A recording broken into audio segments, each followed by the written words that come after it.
This is the Bitcoin Otter Radio Show. Oh my God, I love you so much! On 97.7 FM, The City. Greetings, blessings, and good fortune, everybody. It's another Thursday. It's an October Thursday. Here we are, coming at you from the McAllen Creative Incubator on 97.7 KCYP, The City, out of McAllen, Texas. We're also going to you YouTube, Facebook, TuneIn Radio, and Radio Garden apps. Yeah, so it's a busy night here at the incubator. Everything was nice and calm just until we were going to do the show. And then blammo, we got drums in the background. We've got vacuum cleaners. We've got workers drilling on who knows what in the ceiling. Anyway, we're coming at you regardless. We're not going to let this stuff stop us, just like Trump is going to let some communist judges stop the agenda that we voted for. All right, let me get up on the wires, as it were. We're going to open up on the Bitcoin Otter Facebook, the Christopher Ott Facebook. And you know what? I think I'm going to go to the YouTube one. I think it was Sister Sue, last time, told us that it was easier to see, and it wasn't, how would you say, staggering. It wasn't blinking. It wasn't whatever. So I'm going to get up on this here. We've got Joe in the back. He's got everything on our, restream, which will hopefully show everything that's going on. And we're going to get the Bitcoin Otter show on here on YouTube. So hopefully it'll be a cleaner type of broadcast as far as any,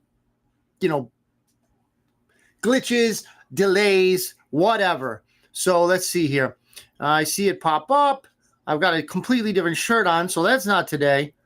Let's see. What do we got here? I got a lot of different shirts on, so none of these are today. Maybe we'll get something. That was streamed 1 month ago. So let me see if I can. No, it's not. It's not happening. So I guess I'll just rely on Joe's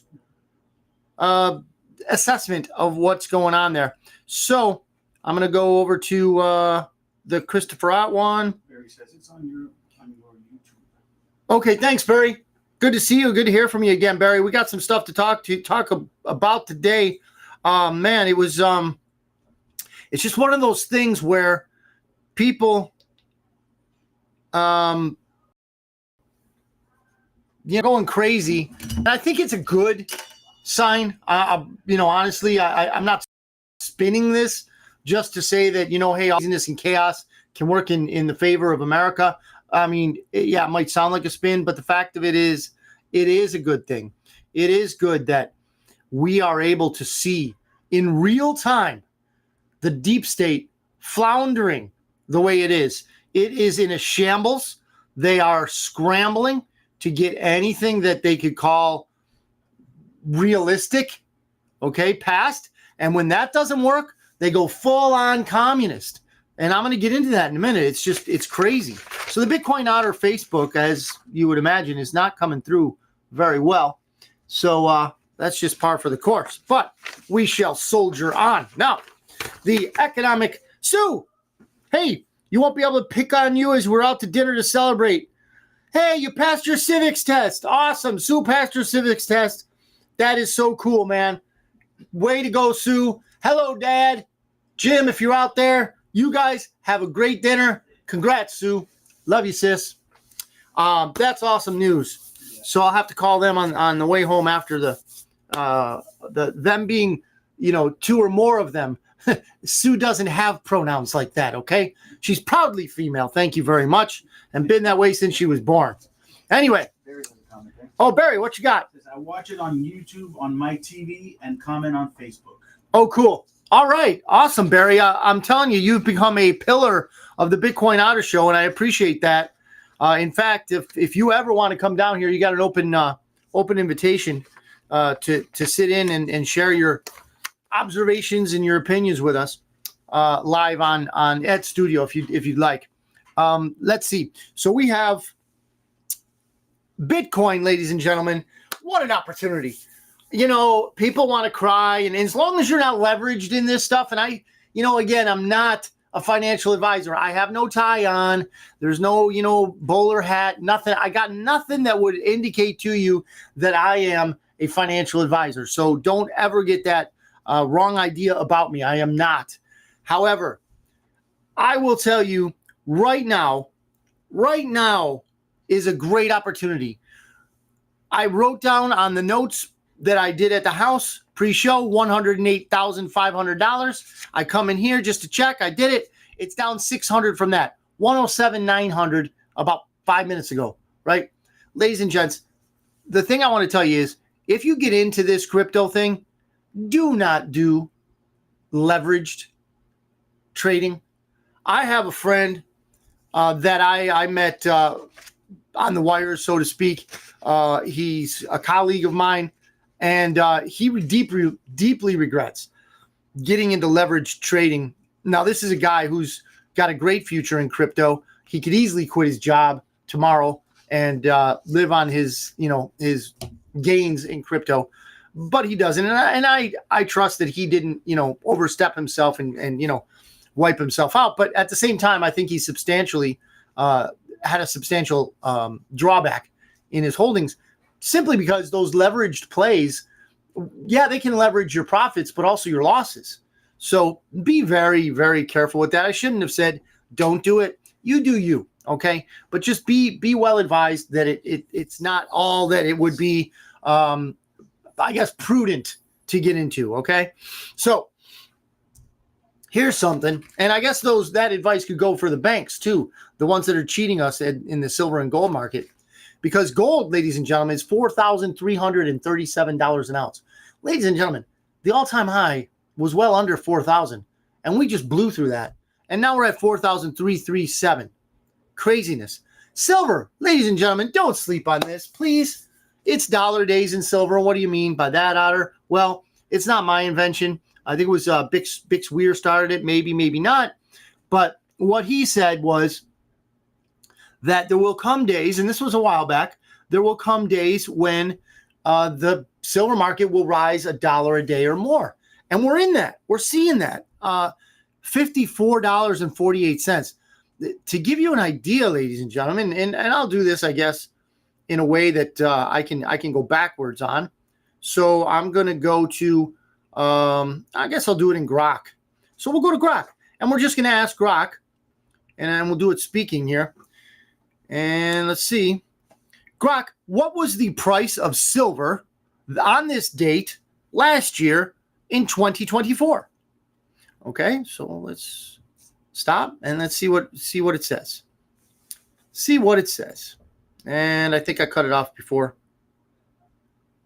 Grok, what was the price of silver on today's date last year? On October 16th last year, silver closed at $31.67, ladies and gents. $31.67 last year, today's date. 1 year.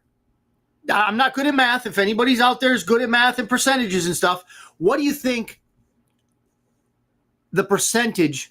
We're gonna go 31 minus 54. We won't even talk about the cents, right? So 31 minus 54 is 23. So 23 is what percent of 31? It's a huge percent. That's what it is. Exact amounts are regardless. All that stuff is not a math show. All right? No math here. Okay? None of it. We won't have it. So what I'm telling you right now is that silver is way, way up. Do not sleep on silver if you like your portfolio. Okay? Please don't sleep on silver. So I'm going to switch off over here. We got the Bitcoin Otter show on the Bitcoin Otter Facebook. I might have to go. It looks like I'm going to have to go and switch that to the Christopher Ott, and we'll figure that out henceforth. So again, we're having difficulties, but Facebook is not our friend. Facebook is not your friend. Facebook is no one's friend. In fact, an interesting story about Facebook, and I think I've told you guys this before.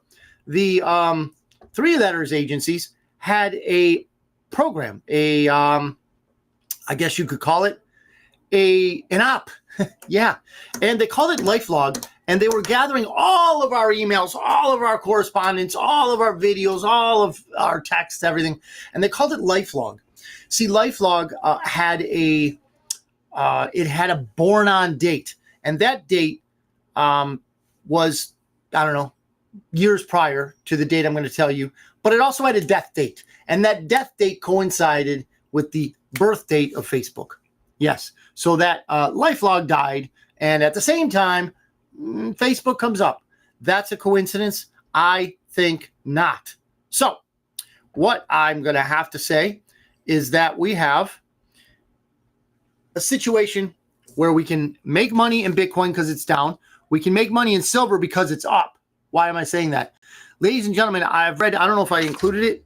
I don't think I did in my notes, but silver isn't going to be around for our purchase for a lot longer, in my opinion. Again, no tie, no hat, nothing.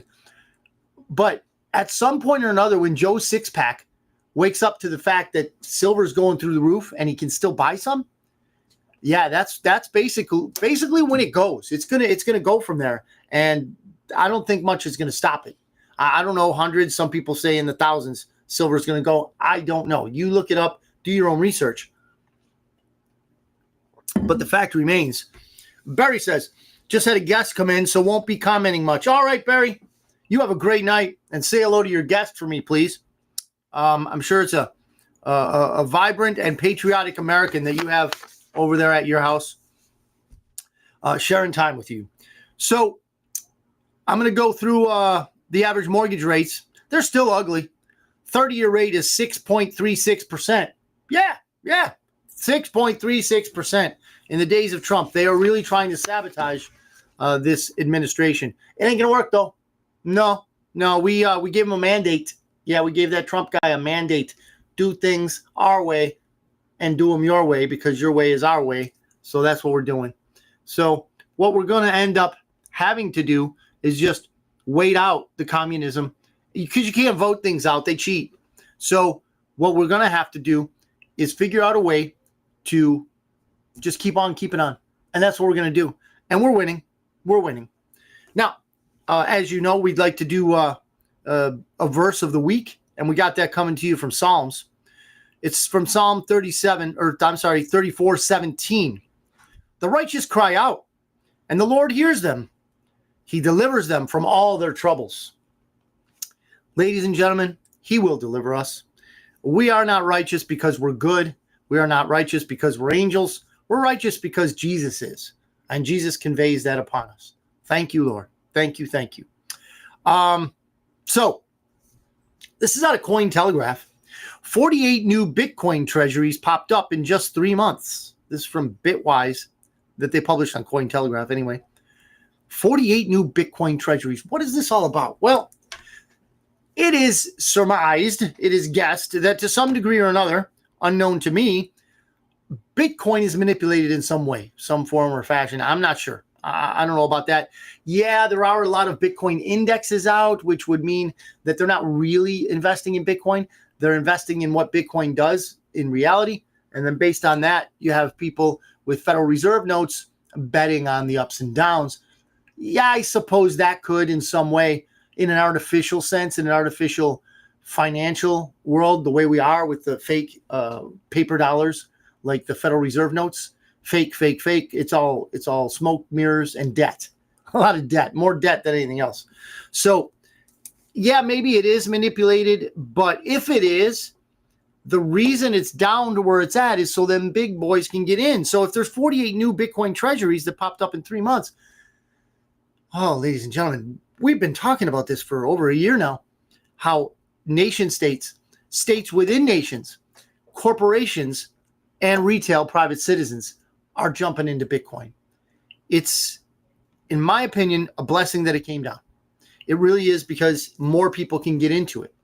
Yeah, I don't really care about the big boys. They can just get fatter all they want. But this is an opportunity. And like silver, the opportunity in Bitcoin might not last that much longer. Sure, there's other cryptos out there, but Bitcoin is the big daddy, and it's the one that decentralized the whole process of wealth preservation.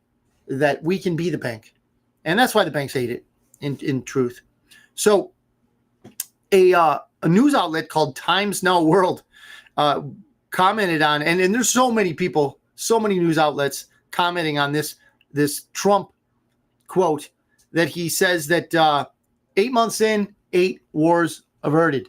And that's true. At least 8, right? So how many times? And he's got the list, and I'm not going to put the list out there because, it's just one of those things where we're not going to remember them anyway. Some of them didn't really even make a blip across our attention span. But suffice it to say that Donald Trump is establishing himself as a peacenik, if you will, somebody who is thriving on and creating peace. And the fact of the matter is, he is going to continue to make peace as the desperation of the deep state comes to a fevered pitch. So what they're doing, in effect, is they're struggling in a last-ditch effort to retain control. They want control, and when I say they, I mean, the international bankers, the people you can't really criticize, and you know where I'm going with that. Some of you, there's certain things you just can't say and remain on Facebook. So I'm not going to say it yet. You know what I mean, right? You know that some people are who they say they are, and other people just aren't, and that's where I'm going with this.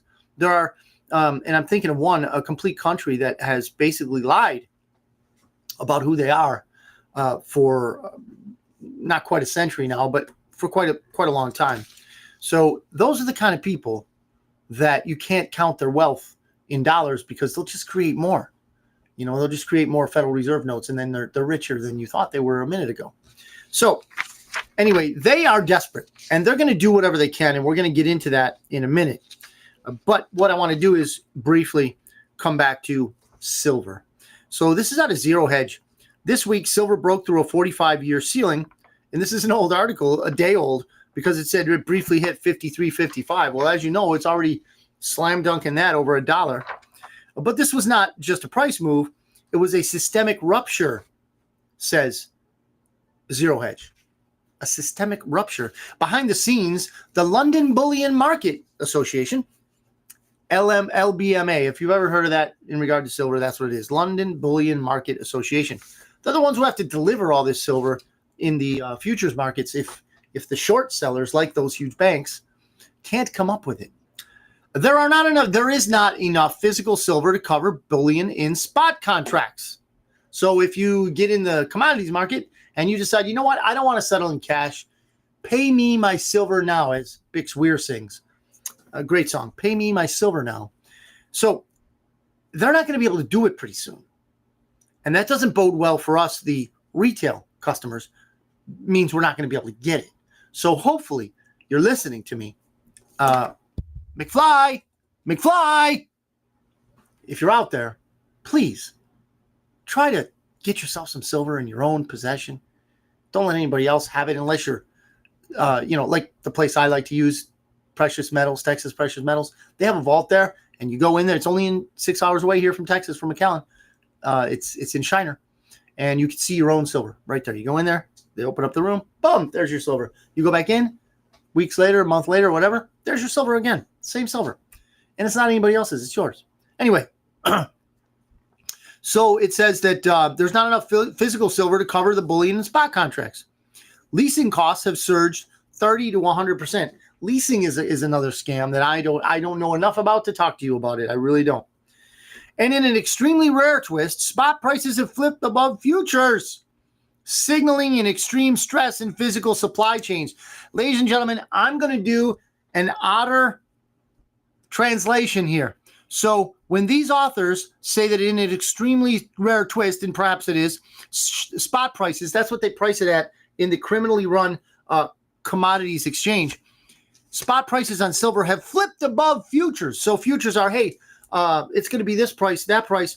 Well, the spot price doesn't usually eclipse that, but it has. And this is what they say. These are the words they use, and I will tell you what they really mean. Signaling extreme stress in the physical supply chain. What they really mean is, holy crap, We don't have it to cover.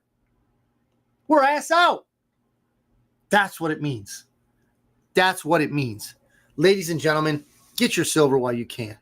If you need any help with that, it's going to be Bitcoin Otter at secure.com. Texas Precious Metals pays me 0.00 cents. Okay? They don't pay me a thing. I just like them because, whenever I do buy a little bit, and please don't get the impression that I am a silver mogul. I got a couple coins I can give away for birthdays and stuff, but that's about it. Anyway, this is what a paper market looks like, they say. When it really hits, years of leverage, speculation, synthetic contracts, and supply illusion have built a system that only functions as long as no one calls for delivery. This week, people did call for delivery, and the market buckled. Ladies and gentlemen, this could be, and there are many people out there prognosticating, I like that word, prognosticating, that it's going to be silver that takes down the banks. Why? Why do they say that? Well, because they are the ones that are extremely, I guess you could say, over leveraged in silver, because they've been cheating us out of our prices, our money in silver and gold for so long that they're way, way over positioned. And if many people, not just a few, but many people demand delivery of the silver for the contracts they've signed into, then they're done. They're done because they're going to have to go out into the world, outsource all their purchasing. That will raise the price right there. And then they'll have to get it at prices that are astronomical, and then they will collapse. And then what happens to your bank account? I don't want to go down that road because I don't really know. So here's something I want to get into. Okay. We're not quite at the halfway point. We're not quite at the half hour, but I want to get into this. So there are, ladies and gentlemen, people in this world that are in places of authority because of their political affiliation, because of who they know, and because of the color of their skin. How do I find what might or might not be? And I don't call that race either, by the way. They do. The usual suspects call it race. We're only one race, ladies and gents. It doesn't matter how much melanin you have. You're still a human, okay? I'm still a human. Joe's still a human. We're all humans, okay? If you're bipedal and speak English, Spanish, Russian, I don't know, whatever, French, you're a human, ladies and gents. The amount of melanin that your skin possesses does not make you a different race, a different species in any way. You are a human, okay? Why do I say that? Because the system of the religion called science with a $sign wants you to think that we are different, so let's be divided. We're not. But there are people that live that way, and I'm gonna show you some of them. This one here is a ridiculous example of a Supreme Court justice, Ms. Ketanji Brown. Okay, guys, I don't know if it was today, yesterday, or whatever. She likened black voters to disabled Americans. I think I might even have this on my my outlet here. So let me see. We've got Supreme. No, I don't even read it. This is not me being crazy, and I am crazy, but this is not me going outside the lines here. She uses this jargon, I guess, and she says this. She says, I guess I'm thinking this is her. These are not my words. This is Ketanji for you here. If you want to hang out with her, just call her Ketty or Ketanji, or call her what you'd like. I guess I'm thinking of it. This is her. I guess I'm thinking of it. The fact that remedial action, absent discriminatory intent, is really not a new idea in the civil rights laws. She says again, and she goes on. And my kind of paradigmic example of this is something like the ADA, the Americans with Disabilities Act. That was me, quotes. Congress passed the Americans with Disabilities Act against the backdrop of a world that was generally not accessible to people with disabilities. Sounds fair enough, right? Wheelchairs, etc. And so this is her again. And so it was discriminatory in effect because these folks were not able to access these buildings. And it didn't matter whether the person who built the building or the person who owned the building intended for them to be exclusionary. That was irrelevant. Here she goes again. This is it. Congress said the facilities have to be made equally open to people with disabilities if readily possible. I guess I don't understand why that's not happening here. She's referring to voting, ladies and gentlemen. The idea in Section 2 is that we are responding to current day manifestations of past and present decisions that disadvantage minorities and make it so they don't have equal access to the voting system. They're disabled, she said. These are her words. Minorities are disabled, she says. In fact, we use the word disabled in Milligan, referring to some case that I know nothing of. She says, we say that in a way which you see that these processes are not equally open. Ladies and gentlemen, how did these people make the bench with these ridiculous arguments? What is it about a person based on the color of their skin making it to or not making it to a polling place?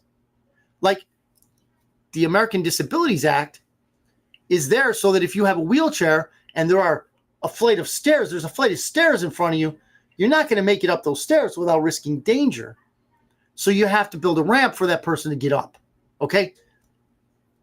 Ladies and gentlemen, the color of your skin doesn't hurt you walking up steps. The color of your skin doesn't keep you from getting a driver's license to show at a polling place to tell them who you are and that you are indeed an American citizen. And in Mexico, you have to show ID. In fact, the voters in Mexico have a voter ID. It's a registration ID. You see, the Mexican people are smarter than the American communists. Okay, no, you know what? I shouldn't say that. The American communists are divisive and really, really cagey, okay? They're really cagey, and they're going to figure out ways around logic. They don't usually deal in logic, so they talk about people being disabled based on their skin color. And maybe she didn't get the full effect of what it was that she was saying. Perhaps she didn't extrapolate beyond the words that she was speaking into how they would come across the average American psyche. And maybe she thinks that the average American is just somebody that doesn't look like you or me. Maybe that's the case too. But what I've found is people who speak like this, people who say things like this, have an agenda, and it's possible, probable even, that most of them get paid to include themselves in that agenda. Now, what I would like to say, first and foremost about this subject, is that it doesn't end here. These judges, and I want to say I saw an article saying something along the lines of 100. Hey, we got, and it was a communist. Hey, we got 173 or 72, 4, 5 progressive judges on the bench during the Biden years, and they were proud of that subversion of justice. They really are proud of the subversion of justice that people like Ketanji create. So she wants to say that because black people have the color that they have, they're just as good and human as anybody else, yet somehow disabled to vote. In Louisiana, ladies and gentlemen, who runs Louisiana? Okay, if you don't believe me, look up at the lists of representatives of Louisiana. Look up the Baton Rouge City Council. Look up the New Orleans representation. They're Ketanji's color. Not wrong, not bad, just same. Do you think they've created a system whereby black people would be disabled? I don't think so. In fact, I know not. I know that's not the case. I know it is not the case. So what is she getting at? She's getting at the fact that they want to gerrymander these districts into, and yeah, both, I will tell you right now, Republicans are just as bad at it, right? So, we're glitching here on Facebook again. Let me see if I can get it in the Christopher Ott. This is not good, but this is Facebook. Facebook is just not good.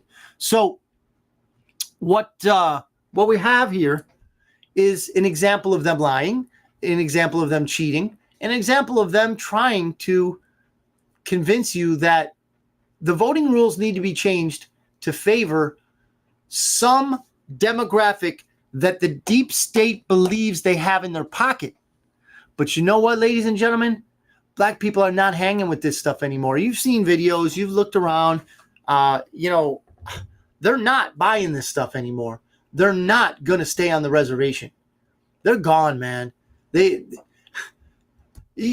see the man on the street in interviews that ask black people, hey, do you have a driver's license? Yes, of course. Did you find it hard to get it? Did you find that it was made difficult? No. So the reasoning behind Ketanji and those judge types is faulty at best, criminal in practice. So in other good news, John Bolton was indicted on 18 counts. The warmonger, Captain Mustache. Yeah. Anyway, I'm not going to get into that. I don't have a ton of info on it.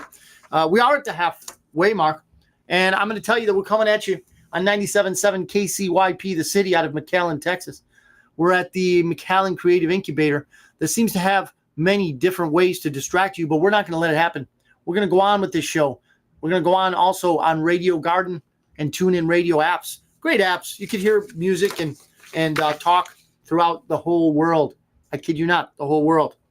So a few more things we have here. And if you have any comments, Joe, I'm out. They got me out. So hopefully if anything pops up, it'll be on Restream. So what we have is a situation where it's not just, you would think, okay, Clinton appointees, Biden appointees, Obama appointees, oh man, they're communists, and that might be. But let me tell you about what the Gateway pundit said. I'm just going to give you the headline. Bush appointed judge. Ladies and gents, it doesn't matter who appointed them. If you're a closet communist, it's not going to be pretty. Bush appointed judge tosses IRS whistleblower's libel suit against Hunter Biden's attorney. Ladies and gentlemen, I don't know the nuts and bolts about this, but the fact of the matter is, with an abundance of evidence to back it up, Hunter Biden is a sad sack, okay? And the things that were on his laptop were legitimate, and it had him abusing children. So anything that comes against him that is dismissed, look into it for yourself. I'm not going to say anything based on a headline, but I added that just to show you that the Bush crime family is just as, maybe even deeper in the muck, as my buddy Walter Sobchak would say.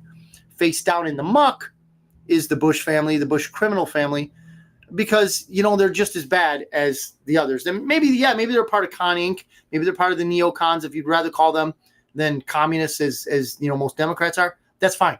That's fine if you want to call them that. But fact of the matter is that they're criminals, just as bad or worse than the others.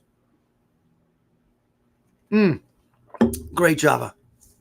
So here's another one. Judge orders Tuesday removal of fence. Now there's fencing around these ICE facilities. Let me preface this. As you know, ICE facilities have been under attack. In fact, I'm going to diverge here a bit. Part of the attack is this. The deep state players, the insurrectionists, the communists, whatever you want to call them, they are at war with us. They have declared war. There was an insurgency. There was an infiltration, and it is ongoing. I believe that we, the patriots, of course, it had to happen with the military. They're behind it. They're behind the counterinsurgency. I'm convinced of it. I have the sauce. If you'd like to contact me at bitcoinotter@secure.com, please do so. Hit me up on Facebook, Messenger, whatever you want to do. Anyway, I've got the sauce. So the counterinsurgency is so far a swimming success. However, you do know that there are still insurgents on the benches, in the halls of Congress, things of that nature, the puppets, the stooges, the stoolies that the deep state hires to do their evil deeds. So when we look at things like judicial activism and this whole thing about the shutdown, right, which is now in its 16th day, I think. Today's the 16th, I believe, of October, and it started on the 1st. So 16 days so far of furlough, meaning government employees, if they're not deemed essential, are not going to work, and they're on furlough. So the difference is the essential ones are going to work. They're still on furlough, but it looks like most of them won't get paid. So this is an attempt by the usual suspects, the deep state, the communists, the Khazarian mafia, whatever you want to call them. This is an attempt by them. It's an act of war. Why? Yes, the Republicans, the dunces in the Republican Party have also shut down the government. Sometimes you might say for a good reason, because the criminals, the usual suspect wanted to ram some, hey, let's make all teachers wear dresses, whether they have male genitalia or not, teaching our kids, something like that. Yeah, we're not gonna fund that. So I understand, but at the same time, this is what we would consider resistance, and it's going to go on as long as they want it. The Schumer guy, the Hakeem Jeffries guy, those guys, right? So in this war against you and me, Joe Patriot, no offense to Joe, the Patriot behind the cameras, this is how they do business. This is how they do war. It's dirty. It's disgusting. And a judge orders that a Tuesday removal of the fence at the Broadview ICE facility in Chicago must happen. Why? Because there is a No Kings NGO funded. None of this is grassroots. None of it. These people are being paid. So this No Kings protest is coming up, and they want to make sure that the ICE facility is vulnerable. I'll repeat that. The scheduled resistance, revolt, revolution against you and me, patriots, you and I, the patriots of America, trying to clean up our country via the mandate we gave the man that we put into the executive office. That's going to be derailed in Chicago by and everywhere across the country. These No Kings things. How do I know? You might think, hey, Otter, how do you know it's funded by those people? Well, when you watch it, wherever you watch, hopefully it's not TV, you're going to see brand new signs. You're going to see brand new T-shirts with this No Kings thing. You're probably going to see those caps that are brand new and all that stuff.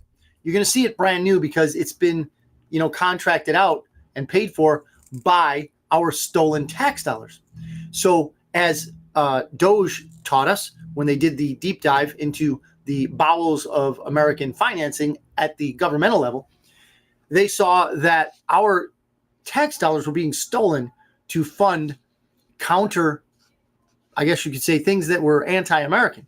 So they work against what you and I stand for, and they work against what America stands for.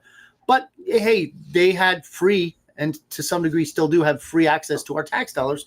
So they're going to steal it, and they're going to use it the way they want to use it. And part of that is No Kings, right? Same thing with what BLM was, same thing with Trans-Tifa, all those things. That's what we have to deal with. But actually, ladies and gents, we don't have to deal with it. The military is going to pick it up, and they're going to deal with it, not us. The Second Amendment is there, and God bless it, but we're not going to need it. We don't have to resort to violence. The military is going to take care of this. So, yeah, they're going to do that. And the district judge is LaShonda Hunt.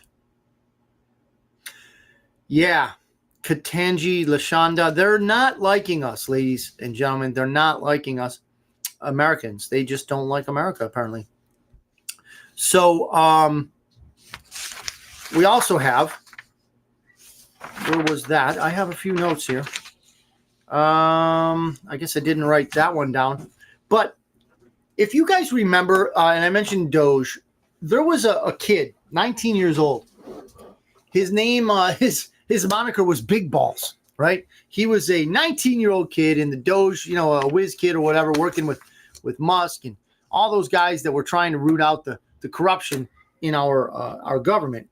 And this kid was walking around Washington, D.C., and got the living snot beat out of him by a couple of kids. These couple of kids happen to be black kids, right, in Washington, D.C., and they got him. They got the two kids. I guess they were both 15, but man, they really messed up this Doge kid, 19-year-old kid, calls himself Big Balls.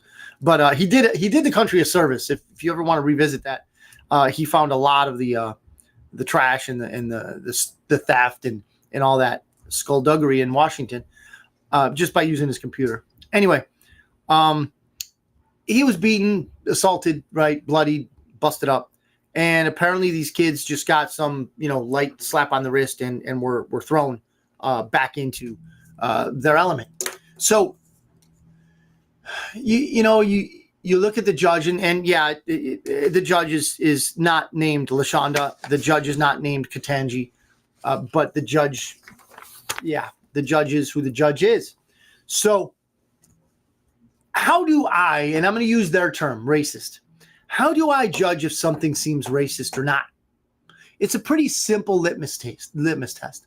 What I do is I trade the melanin content of the victim and the perpetrator. So if one is one color and the other is a different color, I trade that, and then I ask myself, what in an average courtroom, American courtroom, would occur if the colors were reversed? How do I arrive at this? Well, I look at things like the George Floyd phenomena. I look at things like other police. What was the guy's name? George Zimmerman. Okay, who was what you and I would call an Hispanic man, but since he had a mom, I guess his mom or his dad was a white guy, then he was white, and they went after him because his noodle, his bean was being smashed against the cement by a kid named Trayvon that Obama said could have been his kid. So I guess his kid could have played basketball with somebody else's skull. I don't know how that worked for Obama. But the fact of the matter is, if you reverse the colors, imagine how the justice system would then rule on the case. That is my litmus test for finding if someone is maybe ruling in a way that takes color into account over and above the deed, be it a crime, be it an action. Is it criminal? Is it not? So many people in this country are judged solely on the basis of how much melanin they have in their skin. So yeah, that goes both ways. So what I'm going to do is, and I don't know, do we have any comments on the board, Joe? Barry says, since taker downers aren't essential personnel. Sorry, Judge. Yes, exactly. And she is a federal judge, Barry. That is so correct. She's a federal judge, so how can she rule in a Chicago district? Well, I guess they go again. I'm not a lawyer either. In addition to not being a financial advisor, I'm not a lawyer, and lawyers are shysters anyway. I don't want to be one of those. I'm not a judge either. My name is Christopher. But anyway, I don't know how that all works, but apparently the city probably got somebody to bring it down, or maybe they got the ICE guys. I guess because it was a federal facility, she decided that she's going to order the ICE guys that are essential, very much so, and are not getting paid to take down the fence. So now, who knows what's going to happen? But remember, this is a strategy they use because they want to hurt people. They want violence. So what do you do to make violence? What do you do to create it? You pay people who have spent their life on their mom's couch, okay, eating a lot of soy, right? And that soy makes them vulnerable to things like television mantras about Orange Man bad. So then you become this person, and a lot of them, they pierce their bodies in many different ways. They color their hair, and they think that empowers them to go out and fight people with pepperball guns and helmets and things like that. And I think that's what we're going to see at this No Kings revolt, I hate to, break their bubble, burst it. There are no kings in America. Who's fooled you? Who have you been listening to that you believe that there are kings in America? There are no kings. There are no dictators. Young man or woman or whatever you are who wants to go out and hurt people on the streets of Chicago or any other American city, know that we Americans put Donald Trump into office. We did this. Of all colors, all shapes, sizes, religions, we Americans did this against the criminal acts of the people that you are fighting for and being paid by, okay, the globalists. So we're against them. And we're not out on the streets fighting you because we have the rightful fighters, defenders out there. That's what this whole deployment is. It's a slow roll of what is unfortunately probably going to happen in summer of 26 before the midterms, like the summer of love of 2020, burning stuff down. Patriots don't do that. Communists do that, right? It's happened since 1700s, 1800s. The same families, ladies and gentlemen, the same bloodlines are ruling what is going on with us. Don't be fooled. This is not grassroots by any means. And these people are just clowns. They're puppets. But the fact is, they could do some harm. So in order to facilitate that harm, what's her name? LaShonda decided that she was going to order them to take down the fence. Just because maybe they could, maybe those soy boys couldn't launch a Molotov cocktail over the fence. Maybe they throw like girls. So maybe LaShonda says, hey, give them a friggin' chance, man. Everybody wants the Molotov, Now, I don't know if she talks like that, but I could see maybe Pauly Shore talking like that. Anyway, these weaklings are not going to prevail against those highly trained patriots, okay, at that facility. And I'll tell you what, the more we look at this stuff, the more stark the difference is between those people who hate America and those people who want to retain, dare I say, conserve, being conservative of American values. Okay? It's there for you to see in stark contrast. So if you can't see it, turn off your TV. That's probably the problem. Anyway, that's all I have for today. Barry, does Barry have anything else? All right. I'm going to sign out, ladies and gents. We only have 10 minutes left anyway. So I'm going to sign out. I would love to wish you blessings. I want to say that God has allowed us to have this country for near 250 years. And I'm old enough to have seen the bicentennial, the 200 year, and that was cool in 76. I think in 2026, we're going to be in a lot better position than we are today. Lord willing, we're going to see a lot of events, a lot of stuff's going to happen. And we're still in a process of recovering from the insurrection, the infiltration from within. But ladies and gentlemen, if the Bible is true, and that's a given for me, then if we who call ourselves by his name, humble ourselves and call to him, we will see results. And that, ladies and gentlemen, is what's happening. Our country is being taken back. And we, ladies and gentlemen, are winning. God bless you. God bless your family. And God bless America. Otter's out.